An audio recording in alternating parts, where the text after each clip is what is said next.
چل چل بس کر اور پھینک پڑے اس موئی گڑیا کو. کمبخت کی نہ جانے کتنی شادیاں کرا چکی ہے, پہاڑ جیسا قد نکالا ہے اور ابھی تک بچی کی بچی بنی ہوئی ہے.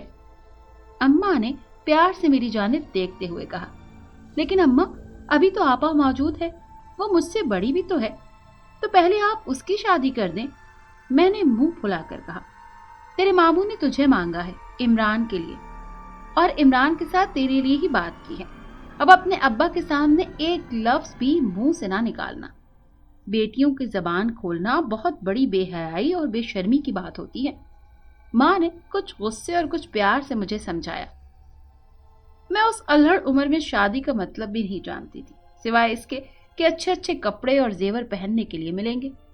شادی ہوئی تو پتا چلا کہ شادی کا مطلب کیا ہوتا ہے. رات ہوتی تو شوہر کی منتیں کرتی کہ وہ مجھے مامی کے پاس سونے دے, لیکن کچھ دن تو میں سہمی سہمی سی رہی, پھر زندگی کے ساتھ سمجھوتا کر لیا. میری وہی ساری حرکتیں واپس آ گئیں, وہی ہنسنا بولنا. 1 سال کے بعد پہلا بیٹا پیدا ہو گیا, اور اسی سال ماموں اللہ کو پیارے ہو گئے. دوسرے سال بیٹی پیدا ہو گئی, تیسرے سال پھر بیٹا پیدا ہو گیا. چھوٹے چھوٹے بچے تھے, سارا دن گھر کا کام, اوپر سے مامی ایسی بیمار پڑی کہ بستر سے اٹھنے کے قابل نہیں رہی. ان کی بھی دیکھ بھال کرنا پڑتی تھی. میں تو گھم چکر بن کر رہ گئی تھی. نہ میکے جانا یاد رہتا تھا اور نہ ہی کوئی اور بات. ہاں, اس کا اتنا فائدہ ضرور ہوا کہ اس مرتبہ سال ضرور چڑھا, لیکن چوتھا بچہ پیدا نہیں ہوا. 3 سال گزر گئے. ان 3 سالوں میں مجھے مزید صدمات سے گزرنا پڑا. یکے بعد دیگرے میرے اماں ابا اور مامی بھی اس دنیا سے رخصت ہو گئے. بچے بھی تھوڑے بڑے ہو گئے تھے. ایک دن صبح ہی صبح میری الٹیاں شروع ہو گئیں تو انکشاف ہوا کہ پھر ایک بچہ پیدا کرنے والی ہوں. لیکن اب مجھے کوئی فکر نہیں تھی. بچے ذرا سمجھدار ہو گئے تھے. میں بچوں کے ساتھ بچہ بن کر رہتی, ان کے ساتھ کھیلتی, باتیں کرتی, ہنستی بولتی تھی. بچی کی پیدائش میں 3 ماہ رہ گئے تھے. ایک دن میرے شوہر کو بخار آ گیا. ہم نے اس بخار کو معمولی سمجھا, لیکن وہ بڑا ظالم نکلا. سلطان کا آدھا جسم مفلوج کر گیا. میں ان دنوں بہت پریشان رہا کرتی تھی. سلطان کے بستر پر پڑنے کی وجہ سے یہ روزگار کا سلسلہ تقریباً ختم ہی ہو گیا تھا. اس وقت میری آپا نے میرے در پردہ بہت مدد کی. وہ اناج اور گھر کی روزمرہ کی ضروریات کی چیزیں مجھے خفیہ طور پر پہنچایا کرتی تھی. ایک دن سارے گھر کے کاموں سے فارغ ہو کر بچوں کو کھانا کھلانے کے بعد خود کھانا کھانے کے لیے بیٹھی. میں صحن میں نیم کے درخت کے نیچے بیٹھی تھی کہ نہ جانے کہاں سے ایک بالکل سفید رنگ کی بلی میرے سامنے آ کر بیٹھ گئی اور مجھے دیکھنے لگی. میں جو پریشان کن سوچوں میں ڈوبی ہوئی تھی اسے دیکھ کر بولی, ایسے کیا دیکھ رہی ہے میری طرف؟ کھانا کھائے گی؟ بھوکی؟ بلی نے بہت دھیمی سی آواز میں میاؤں کہا. اچھا, میں سمجھ گئی, تو بھی بھوکی ہے. ٹھہر, میں تجھے کھانا دیتی ہوں. میں جو اپنی عادت سے مجبور کبھی کسی کو تکلیف میں نہیں دیکھ سکتی تھی, یہ کہتے ہوئے اٹھ کر گئی اور اندر سے ایک ٹوٹی ہوئی ناکارہ رکابی اٹھا کر لائی اور ایک مٹی کا آب خورا بھی پانی بھر کر لے آئی. پھر اپنی روٹی سے آدھی روٹی توڑ کر اس کے چھوٹے چھوٹے ٹکڑے کیے اور سالن میں بھگو کر اس کے آگے رکھ دیے اور کہا, لو جی آپ بھی کھاؤ. بھائی معاف کرنا, آج گوشت نہیں ہے. بہت دن ہو گئے گوشت ہم نے بھی نہیں کھایا. بس اللہ جو کھلا دے پیٹ بھر جائے یہی اس کا بہت شکر ہے. میں مزے سے بلی سے باتیں کر رہی تھی. وہ کھانے لگی, تھوڑا سا کھاتی, پھر سر اٹھا کر مجھے دیکھتی, دھیرے سے میاؤں کرتی اور پھر کھاتی. اس نے تھوڑا سا کھایا, پانی پیا اور چھلانگ لگا کر دیوار پر چڑھ کر باہر کود گئی اور پھر بھی مجھے اپنے گھر میں وقتاً فوقتاً دکھائی دینے لگی. میں جو کچھ بھی کھاتی اسے ضرور کھلاتی. حیرت انگیز طور پر یہ بات تھی کہ وہ عام بلیوں کے برعکس ہر چیز کھا لیتی تھی. ایک دن میرے شوہر کی طبیعت کافی خراب تھی. ایک تو میری اپنی حالت کافی خراب تھی, ان دنوں چلنا پھرنا بھی مشکل ہوا تھا. دوسرے سلطان کی دیکھ بھال میں بہت زیادہ تھک جاتی تھی. دائی اماں میرا معائنہ کرنے کے لیے گھر آیا کرتی تھی. اس نے مجھ سے کہا کہ تو بہت کمزور ہے, دودھ پیا کر اور کھا پیٹ بھر کر. میں یہ سب عیاشیاں کیسے کر سکتی تھی؟ میرا خرچہ تو خود میرے رشتہ دار پورا کرتے تھے. سلطان کی دوا اور بچوں کا کھانا, بعض اوقات تو ایسا بھی ہوتا تھا کہ بچوں اور سلطان کو کھانا کھلانے کے بعد ہنڈیا دیکھتی تو خالی نظر آتی مجھے فاقہ کرنا پڑتا۔ تو ایسی حالت میں کمزور ہونا تو فطری بات تھی۔ اس روز سلطان کی بہت طبیعت خراب تھی۔ میں نے بچوں کو آپا کے گھر بھیج دیا تھا۔ میں سلطان کے پاس بیٹھی تھی اور وہ میری حالت دیکھ کر رونے لگے، اپنے آپ کو برا کہنے لگے، اللہ سے اپنے لیے موت مانگنے لگے کہ میرا وجود خواہ مخواہ تمہارے اوپر بوجھ بن گیا ہے، اچھا ہے اللہ مجھے اس دنیا سے اٹھا لے۔ میں نے اپنے آپ کو بہت کنٹرول میں رکھا اور انہیں سمجھانے لگی، لیکن ان کے پاس سے اٹھ کر باہر آ گئی۔ صحن میں چارپائی پڑی تھی، میں اس پر بیٹھ کر رونے لگی۔ میرے سامنے بہت سے مسائل سر اٹھائے کھڑے تھے اور میرے ہاتھ میں اس کا کوئی حل نہیں تھا۔ پھر کچھ دنوں کے بعد چوتھے بچے کی پیدائش متوقع تھی اور میرے ہاتھ میں کچھ بھی نہیں تھا۔ ان پریشان کن لمحات میں صرف اللہ سے دعا ہی کر سکتی تھی۔ میں ہچکیاں لے لے کر بری طرح سے رو رہی تھی اور ساتھ ہی اللہ سے دعا بھی کر رہی تھی کہ وہ غیب سے میری مدد فرمائے۔ تب مجھے محسوس ہوا جیسے کسی نے میرے دوپٹے کا پلو کھینچا ہو۔ میں بری طرح چونک پڑی کیونکہ میرے اور سلطان کے علاوہ گھر میں کوئی بھی نہیں تھا۔ سلطان تو بستر سے بھی نہیں اٹھ سکتے تھے، تو کیا سلطان؟ ایک نہایت دلخوش کن خیال مجھے آیا اور میں نے مڑ کر دیکھا تو وہاں کوئی بھی نہیں تھا، البتہ وہی سفید بالوں اور نیلی آنکھوں والی بلی اپنے اگلے دونوں پنجے چارپائی کی پٹی پر ٹکائے ہوئے تھی۔ اس نے ہی میرے دوپٹے پر اپنا پنجہ مارا تھا۔ میں نے اسے دیکھا تو اس نے میاؤں کہا، جیسے پوچھ رہی ہو کہ کیوں رو رہی ہو، کیا ہوا ہے؟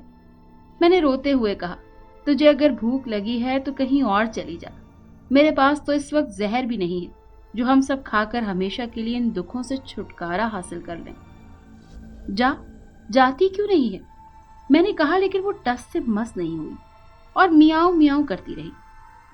اندر سے سلطان کی آواز آئی تو میں نے دوپٹے سے اچھی طرح اپنے آنسو صاف کر کے کمرے کے اندر چلی گئی۔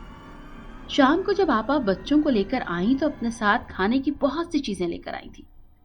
ایک چھوٹی بالٹی میں دودھ بھی تھا۔ آپا نے مجھ سے پیار سے کہا کہ وہ یہ دودھ میرے لیے لائی ہیں۔ اصلی گھی تھا، سوجی، میوہ، چاول، دالیں، آٹا، غرض بہت کچھ تھا۔ آپا کی اتنی مہربانی دیکھ کر میرے لب ترانے لگے، لیکن ان سے ایک لفظ بھی کہنا مشکل ہو گیا۔ میں آپا کے گلے لگ کر رونے لگی۔ آپا نے تسلی دیتے ہوئے کہا کہ تو میری چھوٹی بہن ہے، تو ہر وقت ہنستی مسکراتی ہی اچھی لگتی ہے، میں تیرا اداس چہرہ نہیں دیکھ سکتی۔